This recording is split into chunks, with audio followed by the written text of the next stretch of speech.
Harshali orgasm झाला की नाही झाला हे कळलं नाही असं जेव्हा एखादी स्त्री म्हणते ना, तर हे समजूनच घ्यायचं की तिला तो अनुभव अजून झालेला नाही आहे. पाण्यात एकदा मी पोहायला गेले की पाण्याचा जो ओलसरपणा माझ्या बॉडीला लागतं आणि त्या पाण्याचं जे एक स्विमिंग करताना जे फिलिंग बॉडीला येतं, एकदा ज्यांनी पाण्यात उडी मारली आहे मग त्यांनी पोहलेला असो किंवा नसो, पण तो त्या पाण्याचा स्पर्श कधीच विसरत नाही. आणि मग तो कधीच नाही विचारत ना की पाण्याचा स्पर्श कसा असतो. तसा हा तो अनुभव आहे. अनफॉर्च्युनेटली फिमेल्समध्ये असं होतं की जस्ट बिकॉज सेक्स केला, नवऱ्यासोबत मी सेक्स केला म्हणजे काय केलं, लिंग होतं, कडक झालं, वजायनल ओरिफिस, लिंग आत बाहेर झालं, इजॅक्युलेशन झालं आणि कृती संपली. भले फोरप्ले केलं असेल, भले किसिंग कडलिंग सगळं केलं असेल, पण हे केलं म्हणजे मलाही फील झालं का, तर not necessary, not at all necessary. कारण फिमेल प्लेजर, फिमेल ऑर्गॅझम हा टोटली खूप वेगळा अनुभव आहे आणि मेल प्लेजर आणि मेल ऑर्गॅझम हा टोटली वेगळा अनुभव आहे. इंटरकोर्स ॲज अ कृती म्हणजे पेनिट्रेटिव्ह सेक्समुळे होणारा ऑर्गॅझम डाटा सिद्ध आहे की तो फक्त 10%च आहे. म्हणजे तो ॲक्सिडेंटली बाय लक तुमचा जब किस्मत अच्छी है तो तुमने एक्सपीरियंस किया होगा, किस्मत अच्छी नहीं है तो तुमने एक्सपीरियंस नहीं करा होगा. म्हणजे ऑर्गॅझम सुखा, फिमेल सुखसारखी गोष्ट आपण नशिबावर सोडली आहे. वेअर ॲज नॉन पेनिट्रेटिव्ह ऑर्गॅझम ज्याला आपण म्हणतो क्लिटरल ऑर्गॅझम, ते शुअर शॉट असतं, पण ते आपण कधी एक्सपिरियन्स केलेलंच नाही. क्लिटरस हा शब्द जरी मी उच्चारला तर कमेंटमध्ये आपण विचारू शकतो किती लोकांना हा माहीत आहे. त्यामुळे येस, जर तुम्हाला कळलेलं नाही आहे ह्याचा अर्थ तुम्हाला अनुभव नाही झाला आहे. ते अनुभव होण्याआधी त्याच्या मागची ॲनाटॉमी, फिजिओलॉजी, सायकोलॉजी समजून घेतली पाहिजे, फरक समजून घेतला पाहिजे, and only then you will experience it. So next question आहे की सेल्फ प्लेजरमधून पण ऑर्गॅझम होतं. सो ते ऑर्गॅझम मॅस्ट्रुबेशनमधून केलेलं ऑर्गॅझम आणि प्रॉपर सेक्समध्ये जे ऑर्गॅझम होतं, या दोघांमध्ये काय डिफरन्स आहे? आता पहिली गोष्ट मजेशीर तुझ्या प्रश्नात बघा, मॅस्ट्रुबेशन करून मिळालेला ऑर्गॅझम आणि ॲक्च्युअल सेक्स करून मिळालेला ऑर्गॅझम, आपण किती सुटसुटीतरित्या सेक्सला ॲक्च्युअल सेक्स म्हणून वेगळं ठेवलं आहे आणि मॅस्ट्रुबेशन किंवा सेल्फ प्लेजरला वेगळं ठेवलं आहे. सेक्स ही कृती म्हणून असं कुठे ठरलं आहे ना की लिंग आणि योनी आणि लिंग योनी आत बाहेर म्हणजेच सेक्स, हे विकिपीडियाचं डेफिनेशन झालं. पण sex is an emotion, can be anything and everything. तर now coming back to your question, परत डिस्क्लेमर, मॅस्ट्रुबेशन किंवा सेल्फ प्लेजर ही वैयक्तिक चॉईस असते. Medically masturbation is absolutely healthy. पण एखाद्याची रिलिजियस बिलीफ असेल, पर्सनल बिलीफ असेल आणि त्यांना असं वाटत असेल की नाही हे आम्ही करणार नाही, हे आम्हाला मान्य नाही, तर त्यांना म्हणजे हे असं आहे ना, ज्याला लसूण कांदा खायचा नाही त्याला लसूण कांद्याचं महत्त्व पटवायचं तर ते अयोग्य होऊन जातो. जो व्हेजिटेरियन आहे तो व्हेजिटेरियनमध्ये खुश आहे, जो नॉनव्हेज खातो तो नॉनव्हेजमध्ये खुश आहे, जो कांदा लसूणवाला तोही खुश आहे.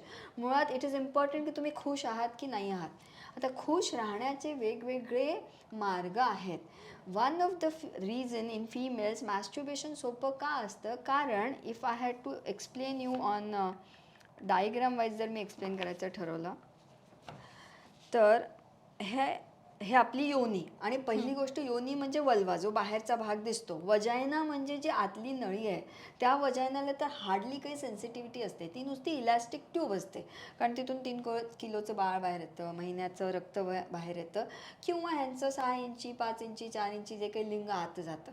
So that tube can be elastic. Washing मशीनची कशी नळी मोठी लहान होते तशी ती होते, पण सेन्सिटिव्हिटी बाहेरच्या योनीला असते म्हणजे वल्वाला असते. आता तिथे हा होल म्हणजे वजायनल ओरिफिस, जिथून रक्त बाहेर येतं, बाळ येतं किंवा लिंग आत जातं.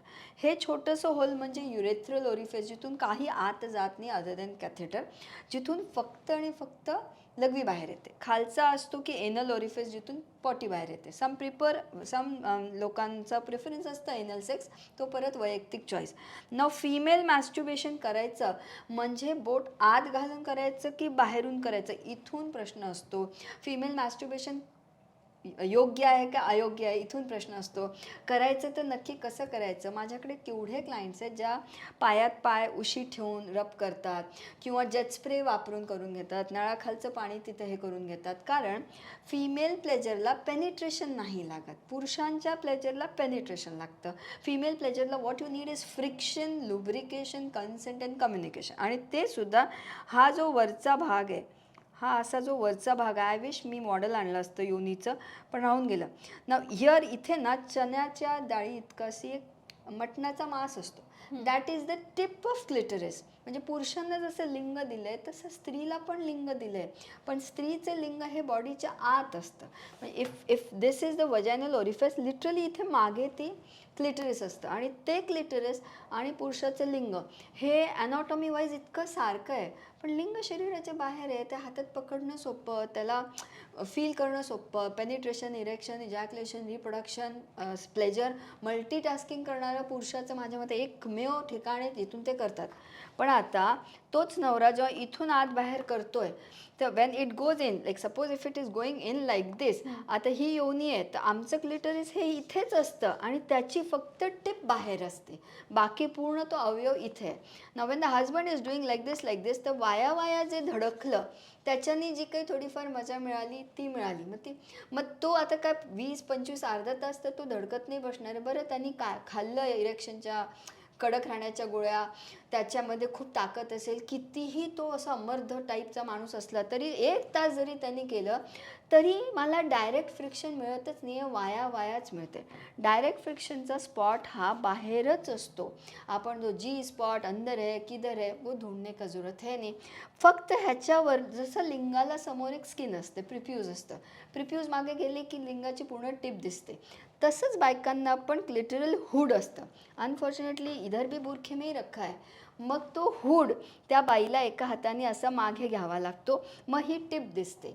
मग ही टिप दिसली की मग तिथे तुम्ही if this is a female sleeping like this, मग तुम्ही कुठल्या अँगलनी फ्रिक्शन करताय, काय स्पीड आहे, काय तुमचं प्रेशर आहे, काय रिदम आहे, तिथं लुब्रिकेशन किती आहे.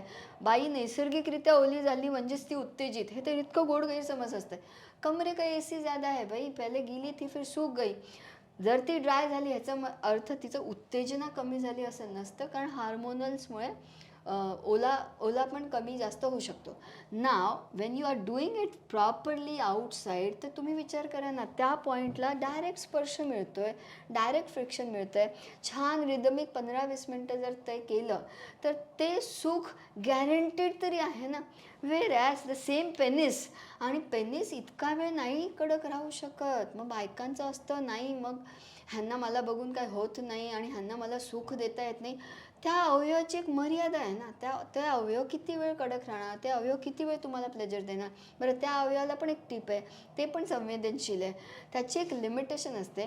पण तोच हजबंड तुम्हाला फिंगरिंग करून, फ्रिक्शन देऊन, वेगवेगळे टॉईज वापरून, और ज्या बायका स्वतःचं स्वतः एक्सप्लोर करतात ते सुद्धा आपल्या बोटाने, तुम सोचो कि सुसु आप खुद पोंछते हो, पीरियड का ब्लड आप खुद साफ़ करते हो, पॉटी आप खुद साफ़ करते हो.